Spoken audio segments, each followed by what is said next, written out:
As parents, we are not enjoying that close relationship with the children again. They prefer to Google search questions they should ask you, that you will tell them stories. You will tell them things from your own experience to help them shape their lives. No.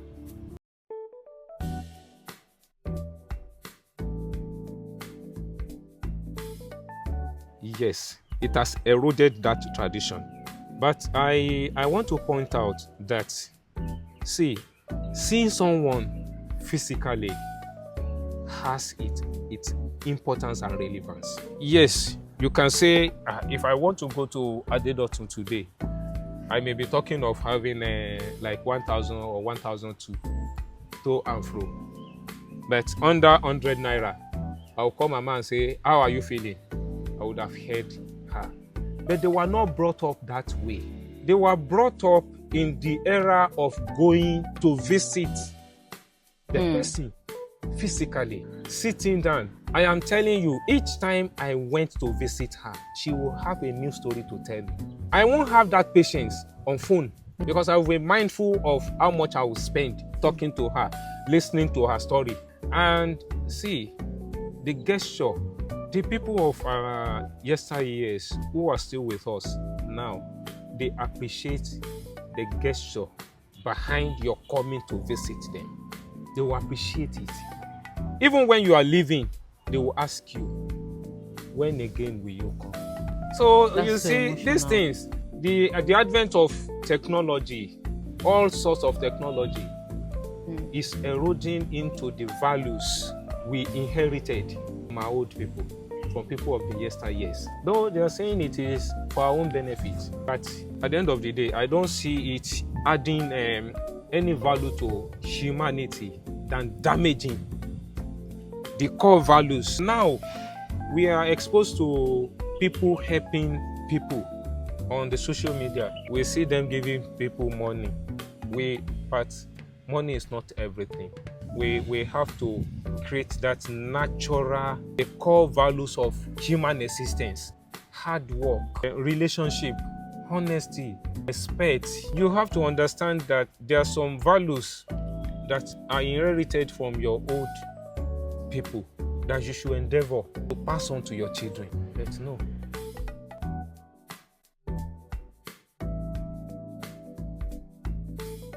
Even now, the children don't have the patience to listen to your stories. If you're in the same room with them, if you want to show them something, today that the first one has phone, the second one has phone, you say he was always busy on phone, doing assignments or reading or watching film, that even if you call him to come and see something that is of interest to you, he'll just look at you like, why is this old man disturbing me? See, our own fathers didn't have phone. They didn't have phone. My mom, she is still around, but she has one now with which I communicate with her. You can imagine, she's in Oshogbo. I can only call. Because if it was in those years, I may be traveling every two weeks to see her, being the only son. But we have phone has taken over that. We nowadays think, once I've heard her voice, if she tells me she's okay, even if she's nursing malaria, she'll say, Alafia Alawa. I won't know.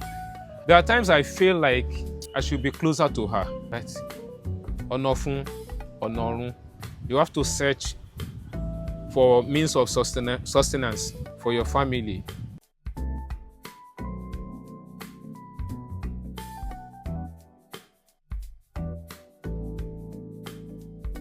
My dad had many wives, and we lived in the same house, one upstairs at the front and a bungalow behind. So we no tenant. We occupied both houses, up and down, and the bungalow. There's this other house belonging to an elder brother from the great-grandfather. So we lived in the same compound, very big compound, and many of us like that. So in the evening, we have some of the wives who will gather us and tell us stories, folk tales, some scary, some to make us laugh, some to teach morals. So we learned some that teaches that you don't steal. If you steal, this is what will happen. If you cheat, this is what will happen, and things like that. There were some that will teach you that you should always be hopeful no matter the situation you find yourself. So we had it very good, but later they introduced these evening lessons to us, which we are not so comfortable with. We preferred to be left to enjoy things as we were growing.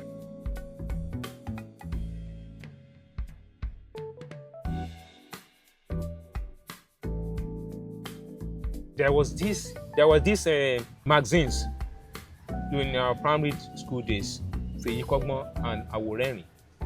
So Feyi Kogbon then, each edition featured stories that taught moral. It may not end in that edition, but they will tell you Emma Kalo nínú àtẹ̀jáde tó ń bọ̀. And I think they bring it to us every time. I still have copies. There are several separate columns, separate sections. We have Awada Awada. They have pages where they celebrate members of Feyi Kogbon Society in schools. So people were eager. They were some of the publications that shaped the morals of children in our days in the primary schools. So apart from reading the Feyi Kogbon and Aworerin to us, that Baba Kekere, he was a bit literate. So he would read to us and encourage us to read. I started reading in primary 3, but more of Yoruba, because Baba knew Yoruba very well. He could read Yoruba very well. So he encouraged me to read. He would give me that Feyi Kogbon that he would have read the story, but he would give it to me that I should read. I should reread to him. So when I mispronounce any word, he will correct me. So that was when I started having my children. I brought up the idea of buying Ogbojode Nugborumale, Ireke Onibudo, Igbo Olodumare, Irinke-rindo, and I read to them. In the evening, they will not even want me to stop. We say, Daddy, let's finish this book tonight. We cannot finish it in a day. So I was reading to them. And when I read it to them because I can read Yoruba fluently. Even words that I have not come across. Because there are in some Yoruba publications, you see the tone signs on it. So that will help you to pronounce correctly. I do it.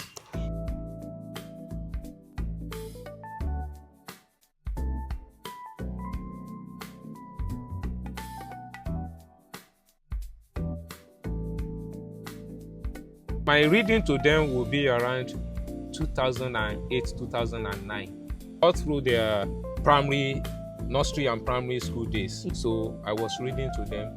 Later, they inculcated that tradition of reading. There's this popular novel, If Tomorrow Comes, by Sidney Sheldon. Deji, that boy in UI, read it when he was in primary 3. Read it and understood it, the hard copy. So he reads Jackie Collins, reads foreign authors like that, Wole Soyinka and so. So because I didn't limit their reading to what they were teaching them in school, I bought novels for them to read. So they were brought up with the tradition of reading. And even if you lend a book to Deji today, even if it's up to 700 pages, you get it back on Tuesday. Because he will read it like he doesn't have any other thing he would do than just reading the book and reading.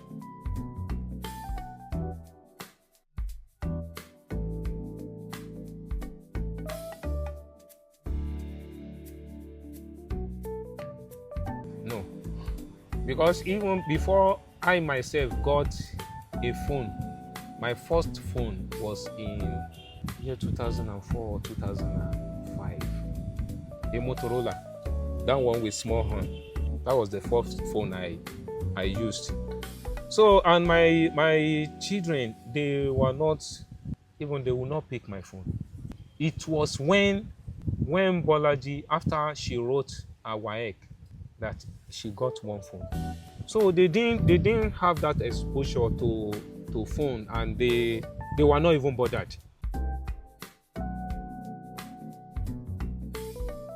They were not bothered because, except for what they were telling me then, was they didn't have need for it. Like this boy in Ibadan, until he got his admission, I was always asking him, did you let me get you a phone? He said there was no need for it.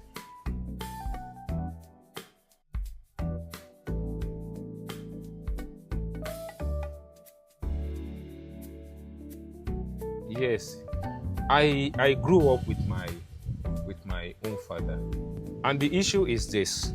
See, comparing my relationship with my boys, who are supposed to be closer to me, who are supposed to be my friend, who are supposed to give me first-hand information about themselves, not me asking them. I feel this age is losing it. I was closer to my dad. I was always having my ways with him. If I told him any story, he was ready to hear. If he wanted to tell me stories, I would be available for him to tell me.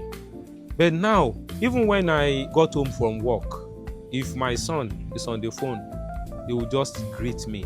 In those days, if Baba traveled and he returned, if we are seeing him from a distance, we'll rush, always push him to the ground because of the excitement. It is no longer there. I'm still living with my last child. That one, he doesn't have a phone. It is only when his brother is around that they enjoy the phone together. But still,